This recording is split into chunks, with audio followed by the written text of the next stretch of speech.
Hello friends, स्वागत है आपका आपके अपने चैनल डेंसिटी एकेडमी में। आज हम लोग बात करेंगे बौद्ध धर्म की। नए तरीके से आज से हम लोग पढ़ेंगे बौद्ध धर्म के बारे में। प्राचीन भारत के सीरीज में हम लोग जैन धर्म को कंप्लीट कर चुके हैं। इस वीडियो में हम लोग पढ़ेंगे बौद्ध धर्म के बारे में। बौद्ध धर्म को हम लोग नए तरीके से पढ़ेंगे।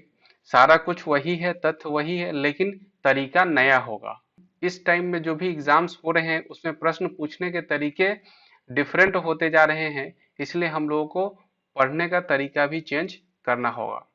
उस तरीके से पढ़ेंगे ताकि हम आसानी से कम टाइम में चीज़ों को याद रख पाएँ ज़्यादा टाइम तक। तो सबसे पहले हम लोग उस टॉपिक को देखते हैं कि क्या क्या चीज़ हम लोग पढ़ने वाले हैं इस वीडियो में। तो सबसे पहले हम लोग पढ़ेंगे इसमें गौतम बुद्ध के बारे में, उनके जीवन की घटनाओं के बारे में। फिर उनके जीवन की घटनाओं को कुछ प्रतीक के रूप में दिया गया है तो उस प्रतीक को भी देखेंगे। उसके बाद बौद्ध धर्म से रिलेटेड कुछ महत्वपूर्ण तथ्य जो कि एग्जाम्स में बार बार पूछे जाते हैं उसके बारे में हम लोग डिस्कस करेंगे। फिर लास्ट में हम लोग पढ़ेंगे बौद्ध धर्म के पतन के कारण, कि बौद्ध धर्म का पतन कैसे हो गया, इसके बारे में हम लोग पढ़ेंगे। तो चलिए स्टार्ट करते हैं। स्टार्टिंग से गौतम बुद्ध के बारे में सबसे पहले हम लोग जानते हैं कि उनके फैमिली में कौन कौन थे और क्या क्या उनका नाम था, उनका जन्म कहाँ हुआ था, इसके बारे में सबसे पहले इंट्रोडक्शन हम लोग देख लेते हैं। गौतम बुद्ध का बचपन का नाम सिद्धार्थ था। क्या था? सिद्धार्थ था उनके बचपन का नाम। उनका जन्म हुआ था 563 ईसा पूर्व। कब हुआ था? 563 ईसा पूर्व। शाक्य नामक क्षत्रिय कुल में कपिल वस्तु के निकट नेपाल की तराई में अवस्थित लुम्बिनी नामक स्थान पे उनका जन्म हुआ था। कब हुआ था? 563 ईसा पूर्व में। और उनके बचपन का नाम क्या था? तो उनके बचपन का नाम था सिद्धार्थ। इतना याद रखना है, ठीक है। उसके बाद चलते हैं उनके रिलेटिव्स के बारे में बात कर लेते हैं। सिद्धार्थ के पिता का नाम था शुद्धोधन। क्या नाम था? शुद्धोधन। सिद्धार्थ के पिता थे शुद्धोधन, जो कि कपिल वस्तु के निर्वाचित राजा थे। शुद्धोधन कपिल वस्तु के निर्वाचित राजा थे और साथ ही साथ वे गणतांत्रिक शाक्यों के प्रधान भी थे। अब बात करते हैं उनकी माता के बारे में। तो उनकी माता का नाम था महामाया देवी। उनकी माता का नाम था महामाया देवी, जो कि कौशल राज्य की कोलीय वंश की राजकुमारी थी। कोलीय वंश की राजकुमारी थी। सिद्धार्थ के जन्म के एक सप्ताह के बाद ही उनकी माता महामाया देवी की मृत्यु हो जाती है, जिसके बाद उनकी मौसी प्रजापति गौतमी ने उनका पालन पोषण किया था। सिद्धार्थ का पालन पोषण किसने किया था? उनकी मौसी प्रजापति गौतमी ने किया था। सिद्धार्थ की 16 वर्ष की आयु में शाक्य कुल की कन्या यशोधरा, शाक्य कुल की कन्या थी यशोधरा, जिन्हें बिंबा, गोपा या भद्रकशना के नाम से भी जाना जाता था। तो यशोधरा से 16 वर्ष की आयु में सिद्धार्थ का विवाह हो गया। इन दोनों का एक पुत्र हुआ जिनका नाम था राहुल। सिद्धार्थ के पुत्र का नाम क्या था? तो वो था राहुल। इतना तो हम लोगों ने जान लिया गौतम बुद्ध का इंट्रोडक्शन। अब हम लोग देखते हैं आगे उनके जीवन की कुछ महत्वपूर्ण घटनाओं के बारे में जो एग्जाम्स में लगातार पूछे ही जाते हैं। तो चलते हैं नेक्स्ट स्लाइड में। सबसे पहला है महाभिनिष्क्रमण। महाभिष्क्रमण कैसे हुआ, इसके पीछे एक कहानी है कि जब गौतम बुद्ध, सॉरी अभी वो गौतम बुद्ध हुए नहीं है, अभी वो सिद्धार्थ ही हैं। जब सिद्धार्थ कपिल वस्तु की सैर पे निकलते हैं तो वो 4 लोगों को देखते हैं। एक बूढ़ा व्यक्ति, दूसरा एक बीमार व्यक्ति और तीसरा एक जाता हुआ शव को देखते हैं और चौथा एक सन्यासी व्यक्ति को देखते हैं। इन चारों व्यक्ति को देखकर उनका हृदय परिवर्तन हो जाता है और वे 29 वर्ष की आयु में गृह त्याग कर देते हैं। 29 वर्ष की आयु में गृह त्याग कर देते हैं। इसी घटना को कहा गया है महाभिनिष्क्रमण। क्या कहा गया है इस घटना को? महाभिनिष्क्रमण। सिद्धार्थ के घर छोड़ने की, गृह त्याग करने की घटना को कहा गया है महाभिनिष्क्रमण। ओके। इसके बाद गृह त्याग करने के बाद वे चले जाते हैं कहाँ? सिद्धार्थ अनोमा नदी के तट पर। कौन सा नदी? ये याद रखना है, अनोमा नदी के तट पर अपने सिर को मुंडवाकर भिक्षुओं का कासाय वस्त्र धारण कर लेते हैं। गृह त्याग करने के बाद किस नदी के तट पर जाते हैं? अनोमा नदी के तट पर अपने सिर को मुंडवाकर वे भिक्षुओं का काषाय वस्त्र धारण कर लेते हैं। इसके तत्पश्चात वे 7 वर्ष भटकते रहने तथा 6 वर्ष की कठोर तपस्या के बाद गौतम बुद्ध सर्वप्रथम कहाँ पहुंचते हैं? वैशाली के समीप एक सांख्य दर्शन के आचार्य हुआ करते थे जिनका नाम था आलार कलाम। आलार कलाम के यहाँ पहुंचते हैं और उनसे सांख्य दर्शन की शिक्षा लेते हैं। तो यहीं से एक क्वेश्चन बनता है कि गौतम बुद्ध के सिद्धार्थ के प्रथम गुरु कौन हुए? वो होते हैं आलार कलाम। ठीक है, तो वहां पे आंसर होगा आलार कलाम। इनसे शिक्षा लेने के बाद वे उरुवेला की तरफ प्रस्थान करते हैं। कहाँ? उरुवेला, जो कि अभी बोध गया है, उसे पहले उरुवेला के नाम से जाना जाता था।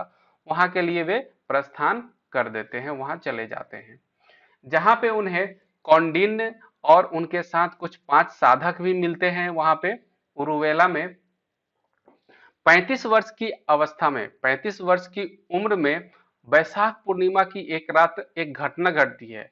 क्या घटती है कि वैशाख पूर्णिमा की एक रात पीपल वृक्ष के नीचे, जिसे पीपल वृक्ष को वट वृक्ष भी कहा जाता है, वट वृक्ष के नीचे पुनपुन नदी के तट पर, पुनपुन नदी या फिर निरंजना नदी के तट पर उन्हें ज्ञान की प्राप्ति होती है। किन्हें? सिद्धार्थ को ज्ञान की प्राप्ति होती है। इस ज्ञान की प्राप्ति होने की घटना को इतिहासकारों ने बौद्ध धर्म में इसे संबोधि कहा गया है। क्या कहा गया है?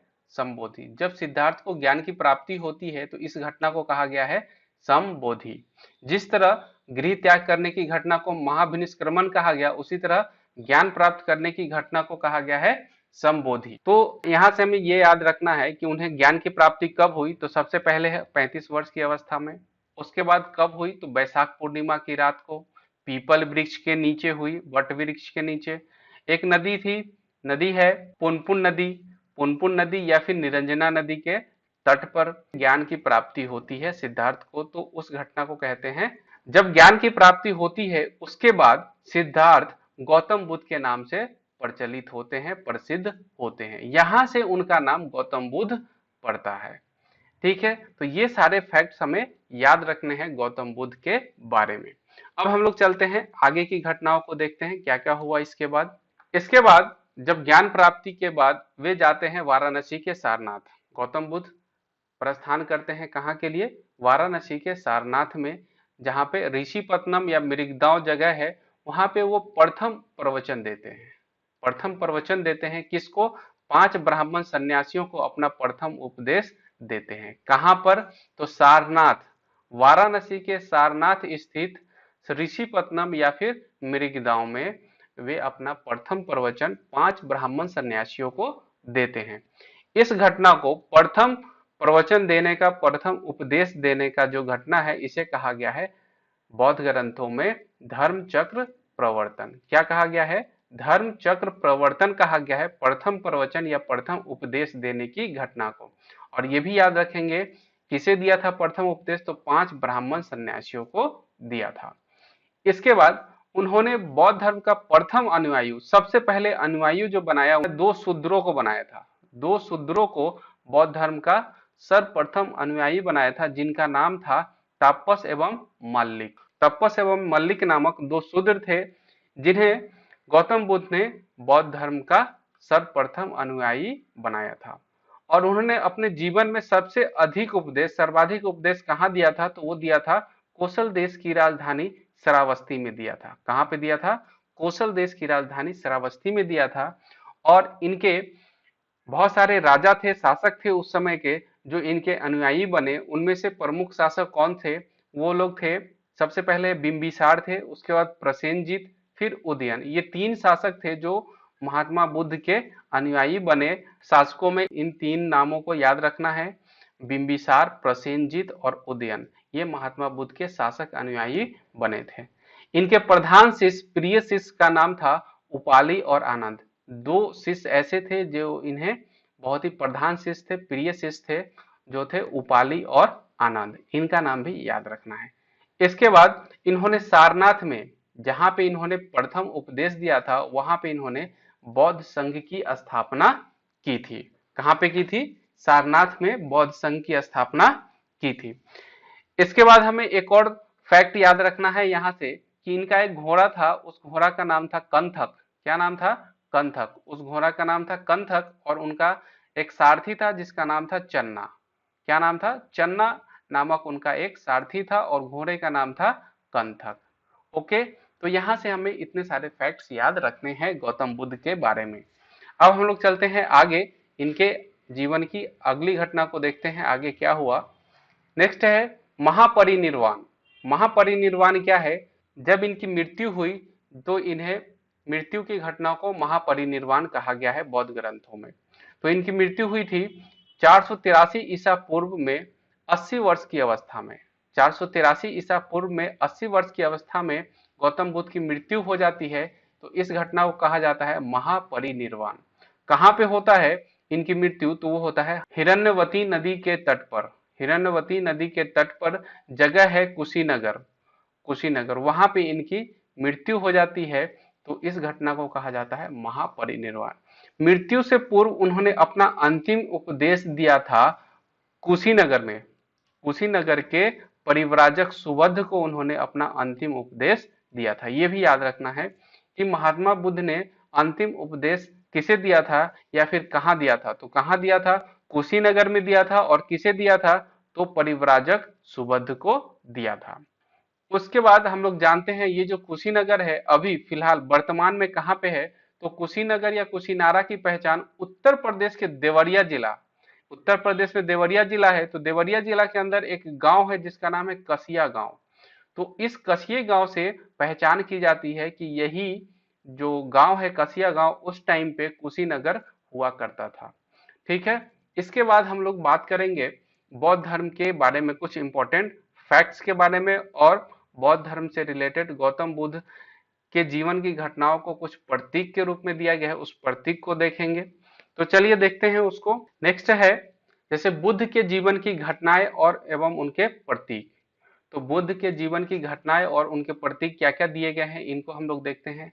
जब बुद्ध का गर्भ में आने का घटना हुआ उस समय को कहा गया है हाथी से प्रतीक दिया गया है। उसके बाद जब जन्म हुआ तो कमल।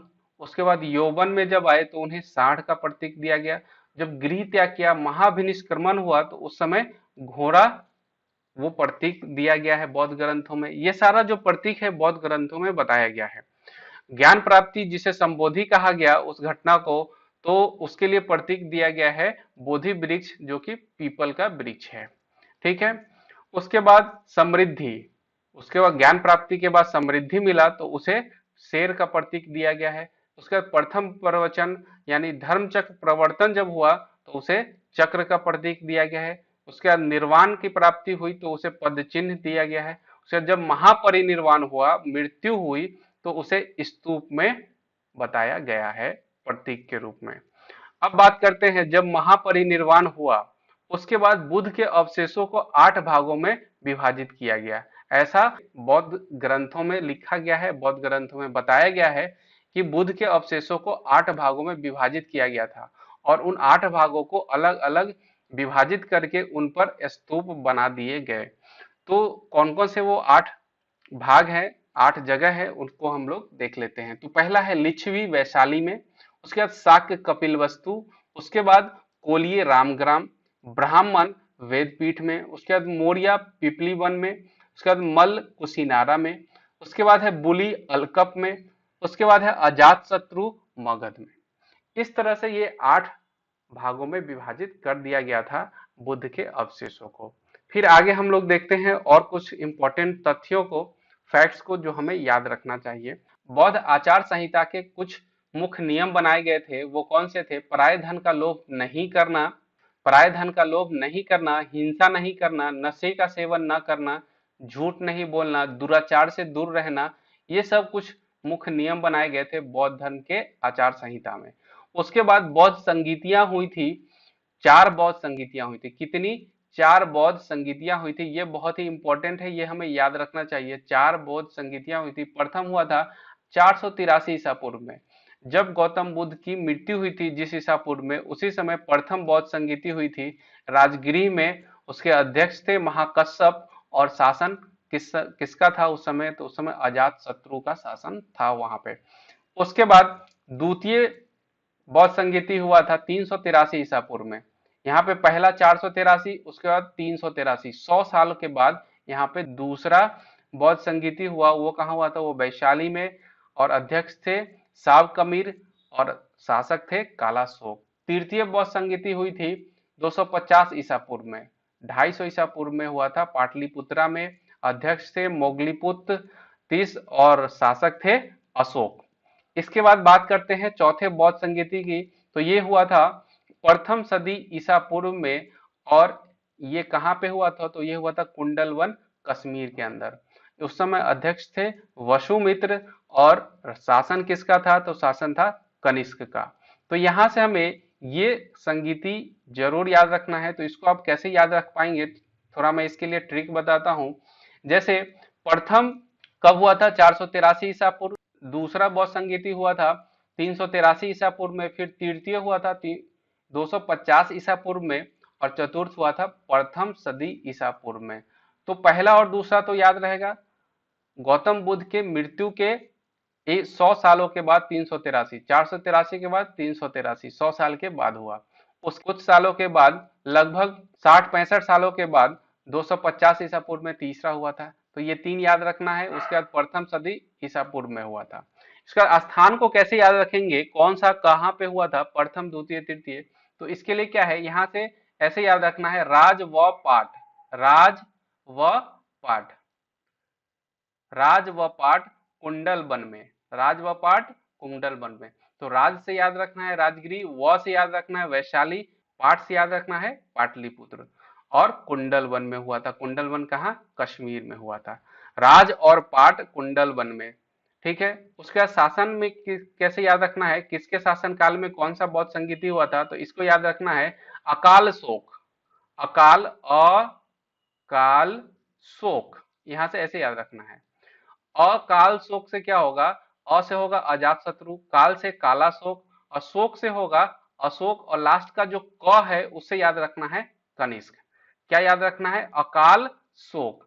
इससे पता चलेगा कि कौन सा बौद्ध संगीति किसके शासन काल में हुआ था। अकाल शोक। इस तरीके से याद रखना है। इसके लिए ट्रिक है ये, अकाल शोक। जब अकाल पड़ता है तो शोक होता है। कहीं पे भी जब अकाल होता है तो क्या होता है? शोक होता है। तो इस तरीके से याद रखना है। तो अ से होगा अजात शत्रु, काल से होगा काला शोक, शो से याद रखना है अशोक, शोक से अशोक, और लास्ट का जो क है उससे याद रखना है कनिष्क। ठीक है। तो अब हम लोग चलते हैं नेक्स्ट। बौद्ध धर्म के प्रसार के कारण क्या थे? बौद्ध धर्म महात्मा बुद्ध की मृत्यु के उपरांत उनकी शिक्षाओं को संकलित 3 पिटकों में विभाजित कर दिया गया था। वो कौन कौन से पिटक थे ये याद रखना है। त्रिपिटक कौन कौन से हैं? वो है सुत्त पिटक, विनय पिटक और अभिधम्म पिटक। बस ये 3 पिटक का नाम याद रखना है, सुत्त पिटक, विनय पिटक और अभिधम्म पिटक। अब हम लोग चलते हैं नेक्स्ट इंपॉर्टेंट फैक्ट्स के बारे में जो हमें जानना चाहिए बौद्ध धर्म से रिलेटेड, जो एग्जाम में पूछ लिया जाता है एमसीक्यू के फॉर्म में। तो वो क्या है? सबसे पहले है बौद्ध धर्म ईश्वर और आत्मा को नहीं मानता है। बौद्ध धर्म ईश्वर और आत्मा को नहीं मानता है। इसे विशेष रूप से निम्न वर्गों का समर्थन प्राप्त हुआ क्योंकि इसमें वर्ण व्यवस्था की निंदा की गई है। और बौद्ध धर्म का द्वार सभी के लिए खुला रहता था, भले ही वह किसी भी जाति का क्यों ना हो। बौद्ध धर्म में प्रवेश करने के लिए किसी भी जाति का हो वो प्रवेश कर सकता था। इसलिए क्या था कि उस टाइम में निम्न वर्गों से बहुत ही अधिक समर्थन प्राप्त हुआ था बौद्ध धर्म को।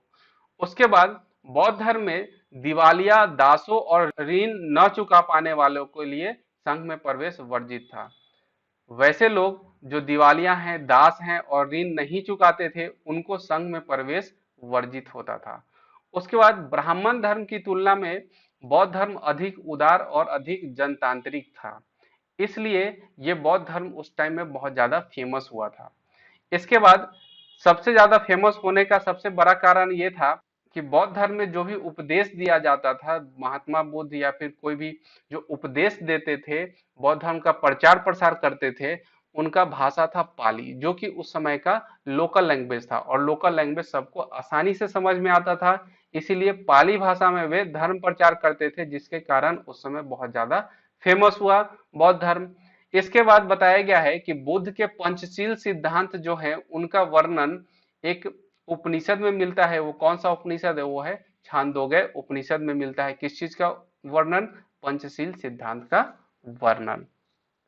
इसके बाद हम लोगों को याद रखना चाहिए कि गौतम बुद्ध ने संघ की स्थापना की थी, जिसमें प्रत्येक व्यक्ति, चाहे वो किसी भी जाति किसी भी लिंग का हो, वो प्रवेश कर सकता है बिना कोई विभेद के। न जाति विभेद होगा, न लिंग विभेद होगा, बिना कोई विभेद के, बिना कोई भेद के वो संघ में प्रवेश कर सकता था। इसके बाद है, संघ में प्रवेश पाने के लिए गृहस्थ जीवन का त्याग करना पड़ता था और साथ ही साथ कम से कम 15 वर्ष की आयु होनी चाहिए। कितने वर्ष की आयु? 15 वर्ष की आयु होनी चाहिए। और उनके माता पिता की अनुमति के बिना कोई भी व्यक्ति इसमें प्रवेश नहीं पा सकता था। संघ में प्रवेश करने के लिए उनके माता पिता की अनुमति आवश्यक थी। और क्या था कि अस्वस्थ नागरिक, जो अस्वस्थ हैं, शारीरिक रूप से विकलांग है और सैनिक हैं, उनको संघ में प्रवेश वर्जित था। ठीक है, तो यहां से हमें इतना फैक्ट्स याद रखना है बौद्ध धर्म के बारे में। ये अक्सर पूछ लिया जाता है एग्जाम्स में। नेक्स्ट फैक्ट्स हम लोग और देखेंगे जो कि और ज्यादा इंपॉर्टेंट होने वाला है। इसको देखते हैं हम लोग। संघ में जो सभा होता था और सभा में कुछ लोग प्रस्ताव देते थे, तो उस प्रस्ताव को क्या कहा जाता था उस टाइम? उस प्रस्ताव को कहा जाता था नति या वृत्ति कहा जाता था। नति या वृत्ति कहा जाता था। अगर सभा होती थी बौद्ध धर्म का, तो बौद्ध धर्म में जो सभा होता था उसमें कुछ प्रस्ताव दिए जाते थे, तो उसको कहा जाता था नति या वृत्ति। और जो प्रस्ताव का पाठ होता था उसको कहा जाता था अनुशासन। जो भी प्रस्ताव था, प्रस्ताव के बारे में जो भी पाठ किया जाता था, बातें की जाती थी, उसको कहा जाता था अनुशासन। और जब प्रस्ताव बहुमत से पारित हो जाता था तो उसे क्या कहा जाता था? उसे कहा जाता था भूम स्कीम।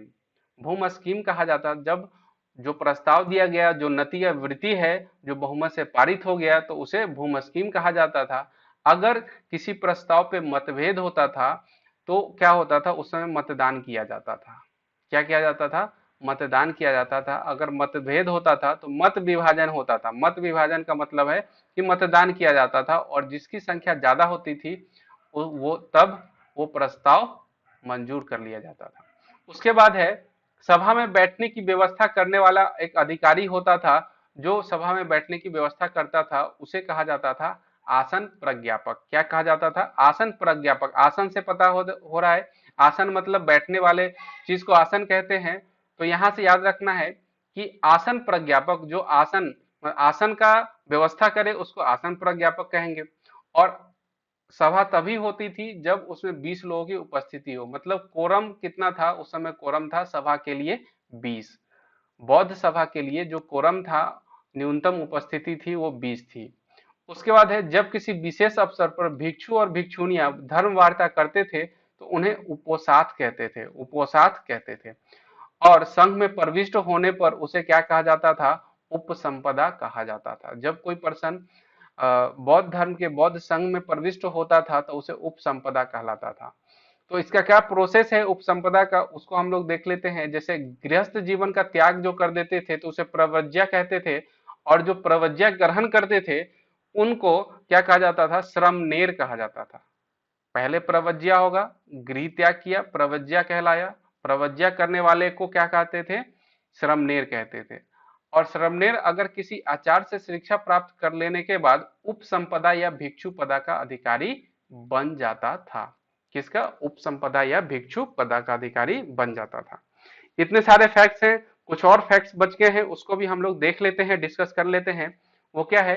अब तो जो श्रमनेर होते थे, जो प्रवज्या होते थे, जो गृह त्याग करके आते थे, उनको क्या कहा जाता था? श्रमनेर। तो उन्हें कम से कम कितनी वर्ष का होना चाहिए? उन्हें 20 वर्ष की आयु का होना चाहिए, होना आवश्यक था। 20 वर्ष की आयु का होना आवश्यक था। और उन्हें 10 शिक्षाओं का पालन करना पड़ता था, जिसे शिक्षा प्रद कहा जाता था। श्रमनेर होने के लिए कितना होना चाहिए था? आयु 20 वर्ष होना चाहिए था और 10 शिक्षाओं का पालन करना पड़ता था, जिसे शिक्षा प्रद कहा जाता था। बौद्ध धर्म के अनुयायी दो वर्गों में बटे हुए थे। बौद्ध धर्म के अनुयायी दो वर्ग में बटे हुए थे। वो कौन कौन से थे? तो वो थे भिक्षु भिक्षुनी थे और दूसरे थे उपासक तथा उपासिकाएं। तो यहाँ पे बात करते हैं उपासक की। उपासक कौन होते थे? तो वैसे लोग जो गृहस्थ जीवन में रहकर बौद्ध धर्म को मानने वाले लोगों को क्या कहा जाता था? उपासक कहा जाता था।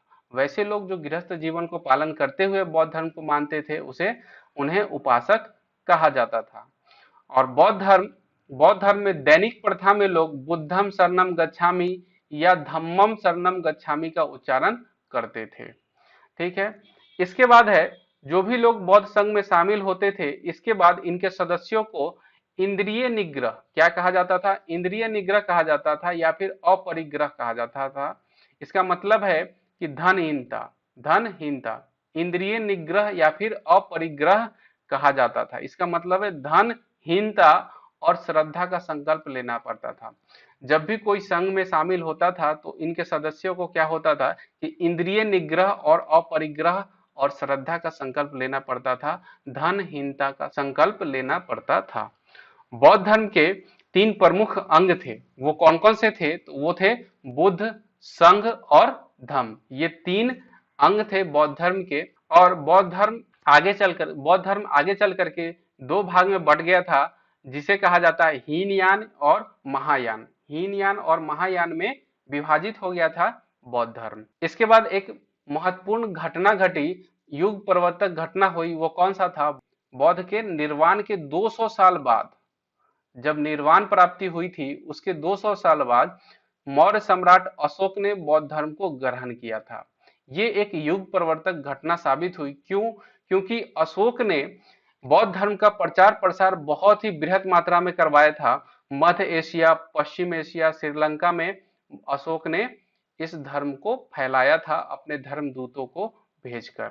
इसे विश्व धर्म का रूप भी दिया था सम्राट अशोक ने। इस तरह से बौद्ध धर्म को प्रचार प्रसार करने में, फैलाने में सम्राट अशोक का बहुत बड़ा योगदान रहा है। इसके बाद हम लोग बात करेंगे अब बौद्ध धर्म के पतन के कारण। वो कौन कौन से कारण थे जिसके कारण बौद्ध धर्म का पतन हो गया, वो बौद्ध धर्म धीरे धीरे समाप्त होता चला गया। तो इसके बारे में हम लोग थोड़ा देख लेते हैं वो कौन कौन से कारण थे। तो ईसा की 12वीं सदी तक आते आते बौद्ध धर्म भारत से लुप्त हो गया। क्यों हो गया उसको देख लेते हैं हम लोग।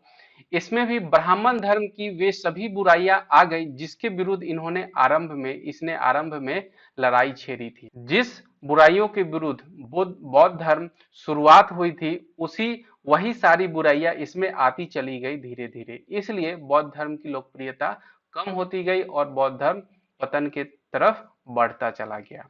बौद्ध धर्म की चुनौती का मुकाबला करने के लिए ब्राह्मणों ने अपने धर्म को सुधारा। उन्होंने गोधन रक्षा पर बल दिया तथा स्त्रियों और शूद्रों के लिए भी धर्म का मार्ग प्रशस्त किया। ब्राह्मणों ने भी अपने धर्म को सुधारने की कोशिश की। ठीक है। उसके बाद कालांतर में जैसे जैसे समय बीता, बौद्ध धर्म में विकृतियां आती चली गई, बहुत सारी बुराइयां आती चली गई। जैसे कि जन सामान्य की भाषा, उन्होंने पाली को छोड़ दिया। पाली भाषा में पहले उपदेश दिया जाता था या फिर प्रचार प्रसार पाली भाषा में किया जाता था, तो उन्होंने पाली भाषा को छोड़ दिया और संस्कृत को ग्रहण कर लिया। तो संस्कृत सब लोगों को समझ में नहीं आती थी। वे सिर्फ संस्कृत जो था वो विद्वानों की भाषा थी, वो सिर्फ विद्वानों को ही समझ में आता था। इस तरह से बौद्ध धर्म का लोकप्रियता धीरे धीरे घटना शुरू हो गया था। इसके बाद ईसा की पहली सदी में बड़ी मात्रा में प्रतिमा पूजन करने लगे थे लोग। बौद्ध धर्म के लोग शुरुआत में क्या था, मूर्ति पूजा के विरोधी थे। वे मूर्ति पूजा का समर्थन नहीं करते थे, वे सिर्फ पुनर्जन्म की बातें करते थे, पुनर्जन्म में वे विश्वास करते थे। लेकिन ईसा की पहली सदी में क्या हुआ, बड़ी मात्रा में मूर्ति पूजन करने लगे थे और वे अनुयायियों से अत्यधिक चढ़ावा लेने लगे थे। मूर्ति पूजन करने लगे और अत्यधिक चढ़ावा लेने लगे थे। बौद्ध विहारों में राजाओं से भी संपत्ति दान में मिलने लगी और इन सभी से बौद्ध भिक्षुओं का जीवन विलासितापूर्ण बन गया। क्या हो गया, राजाओं से बहुत बड़ा दान मिलता था बौद्ध विहारों में, जहां भिक्षु भिक्षुणी रहती थी वहां पे। तो क्या हुआ कि वहां का जो बौद्ध भिक्षु सब थे उनका जीवन क्या हो गया, विलासितापूर्ण बनता चला गया। बिहारों में अपार संपत्ति और स्त्रियों के प्रवेश होने से उनकी स्थिति और भी बिगड़ गई और बौद्ध भिक्षु नारी को भोग की वस्तु समझने लगे थे। ये सब मुख्य कारण थे जिसके कारण बौद्ध धर्म का पतन होता चला गया। एक समय ऐसा था जब बुद्ध ने अपने प्रिय शिष्य आनंद से कहा था, प्रिय शिष्य कौन थे? उपाली और आनंद थे। तो उन्होंने आनंद से कहा था कि यदि बिहारों में स्त्रियों का प्रवेश ना हुआ होता तो यह धर्म 1000 वर्ष चलता, लेकिन जब स्त्रियों का प्रवेश अधिकार दे दिया गया है तो धर्म केवल 5 वर्ष ही रहेगा। ठीक है, तो ये सब कारण थे जिसके कारण बौद्ध धर्म का पतन हो गया। प्राचीन भारत के सीरीज में आज हमने पढ़ा बौद्ध धर्म के बारे में। उम्मीद है आपको इस वीडियो से बहुत कुछ सीखने को मिला होगा और आपके एग्जाम्स में ये वीडियो बहुत ही हेल्पफुल होगा, बहुत ही मददगार साबित होगा। फिर अगले वीडियो में मैं दूसरे टॉपिक को लेकर आऊंगा प्राचीन भारत से रिलेटेड। आप मुझे कमेंट बॉक्स में जरूर बताएं कि ये वीडियो आपको कैसा लगा। ओके, अगर आपने अभी तक हमारे चैनल को सब्सक्राइब नहीं किया है तो सब्सक्राइब कर लें और इस तरह की अच्छी अच्छी वीडियोस पाने के लिए थैंक यू।